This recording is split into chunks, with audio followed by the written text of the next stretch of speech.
तो बच्चों ये देखिए आपका हाई स्कूल मुख्य परीक्षा वार्षिक परीक्षा 2022 का सामाजिक विज्ञान का सॉल्यूशन लेकर आए। यहाँ पे फुल सॉल्यूशन आपको देखने को मिलेगा।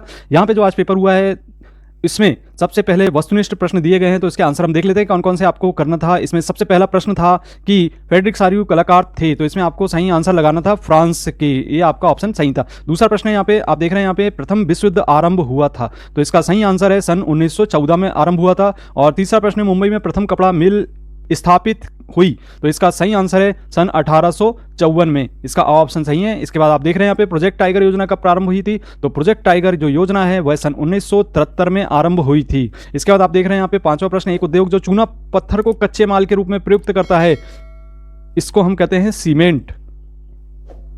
अगला प्रश्न है यहाँ पे बहुजन समाज पार्टी के संस्थापक, तो इसके जो संस्थापक हैं वह हैं काशीराम, ऑप्शन इसका सही है। इसके बाद आप देख रहे हैं रिक्त स्थानों की पूर्ति करने वाले प्रश्न, जिसमें सबसे पहला प्रश्न है यहाँ पे आपको देखने को आ रहा है फ्रांसीसी कलाकार फ्रेडरिक सारियू ने खालिस्तान चित्रों की श्रृंखला बनाई, तो यहाँ पे जो इसका आंसर आपको लिखना था उसमें लिखना था आपको 4 चित्रों की एक श्रृंखला बनाई। अगला प्रश्न है जैसा कि हम देख रहे हैं यहाँ पे दूसरे नंबर का रिक्त स्थान श्रीलंका में गृह युद्ध की समाप्ति वर्ष खालिस्तान में, तो यहाँ पे इसका जो आंसर लिखना था आपको वो है 18 मई सन 2009 में समाप्त हुआ था। इसके बाद अगला प्रश्न है नेपाल की राजधानी, तो सभी जानते हैं नेपाल की राजधानी क्या है, तो इसका आंसर आपको देना था काठमांडू है।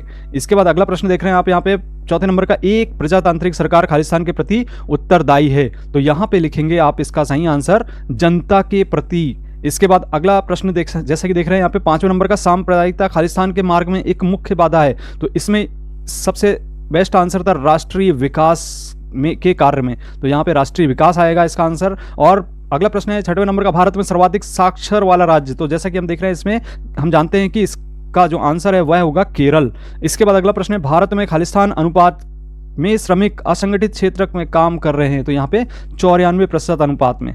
अब चलिए इसके बाद हम सही जोड़ी का मिलान करते हैं। सही जोड़ी किस प्रकार की आपको आई थी, यहाँ पे जैसा कि देख रहे हैं यहाँ पे वंदे मातरम, तो इसके जो आपको मिलान करना था वह बंकिम चंद्र चट्टोपाध्याय जी से, और इसके बाद हिंद स्वराज, तो यहाँ पे महात्मा गांधी जी से आपको इसको सम्मिलित करना था। और इसके बाद गुलामगिरी को आपको इसका संबंध बनाना था यहाँ पे ज्योतिबा फुले से। इसके बाद थे प्रेस कानून की समीक्षा, और इसके बाद इसमें इसका जो आंसर आपको देना था वह था गवर्नर जनरल बेंटिक। और भारत में वैश्वीकरण, तो सन 1991 से आप इसको संबंध बनाएंगे, और ISI को औद्योगिक वस्तुओं से संबंध बनाएंगे। इसके बाद आप देख रहे हैं यहाँ पे एक शब्द में उत्तर लिखने वाले प्रश्न भी हैं, तो एक शब्द में किस प्रकार के प्रश्नों का उत्तर देना था। आप देख रहे हैं यहाँ पे औद्योगिक क्रांति सबसे पहले किस देश में प्रारंभ हुई, तो इसको लिखेंगे हम इंग्लैंड में हुई, तो इसका आंसर आपका इंग्लैंड होगा। इसके बाद दूसरा प्रश्न है सुंदरवन राष्ट्रीय उद्यान किस राज्य में स्थित है, तो इसका सही आंसर है पश्चिम बंगाल में स्थित है। इसके बाद अगला प्रश्न देख रहे हैं बांधों की आधुनिक भारत के मंदिर किसने कहा, तो इसका सही आंसर है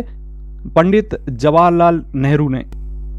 इसके बाद अगला प्रश्न देख रहे हैं भारत की 2 खाद्यान्न फसलों के नाम लिखना है आपको, तो इसमें आप लिख सकते हैं एक गेहूं और दूसरा है चावल, तो ये खाद्यान्न फसल है। इसके बाद अगला प्रश्न है प्रतिरक्षा तथा विदेशी मामले में कौन सी सूची में शामिल होते हैं, तो इसका सही आंसर देना था आपको संघ सूची में। इसके बाद अगला प्रश्न जैसा कि हम देख रहे हैं कि सामाजिक विभाजन का प्रमुख आधार क्या है, तो इसके लिए आप ये लिख सकते हैं, सबसे पहले लिख सकते हैं आप विभिन्नता लिख सकते हैं। इसके बाद अगला ऑप्शन लिख सकते हैं इसमें ऊंच और नीच लिख सकते हैं, ऊंच नीच। इसके बाद अगला लिख सकते हैं आप इसका कर्म लिख सकते हैं और जन्म लिख सकते हैं। इस तरीके से ये प्रमुख आधार है। अब यहाँ पे 7वां नंबर का जो प्रश्न है भारत में केंद्रीय सरकार की तरफ से करेंसी नोट कौन जारी करता है, तो यहाँ पे इसका आंसर आएगा RBI, तो इसे हम लिखते हैं reserve bank of India, reserve bank of India, तो ये आपकी करेंसी नोट जारी करती है। इसके बाद आप देख रहे हैं अगला प्रश्न यहाँ पे जैसे कि सत्य एवं असत्य 5वें नंबर का, इसमें आपको 6 प्रश्न दिए गए थे। उत्पत्ति के आधार पर जैव एवं अजैव संसाधन हैं, तो यह कथन बिल्कुल सत्य है। तो इसके बाद दूसरा प्रश्न जैसा कि देख रहे हैं भूमि एक असीमित संसाधन है,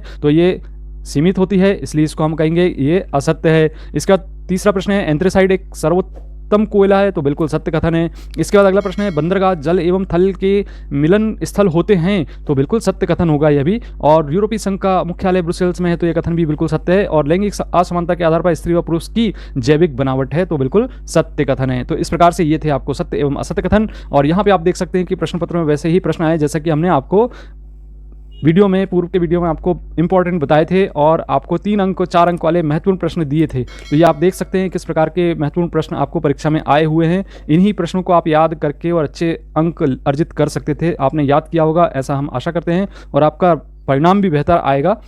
तो ये आप देख सकते हैं प्रश्न 3 अंक एवं 4 अंक वाले इस प्रकार से थे। भारत के नक्शे में भी जो बताया गया था इंपॉर्टेंट, वही आपको यहाँ पे देखने को मिल रहा है।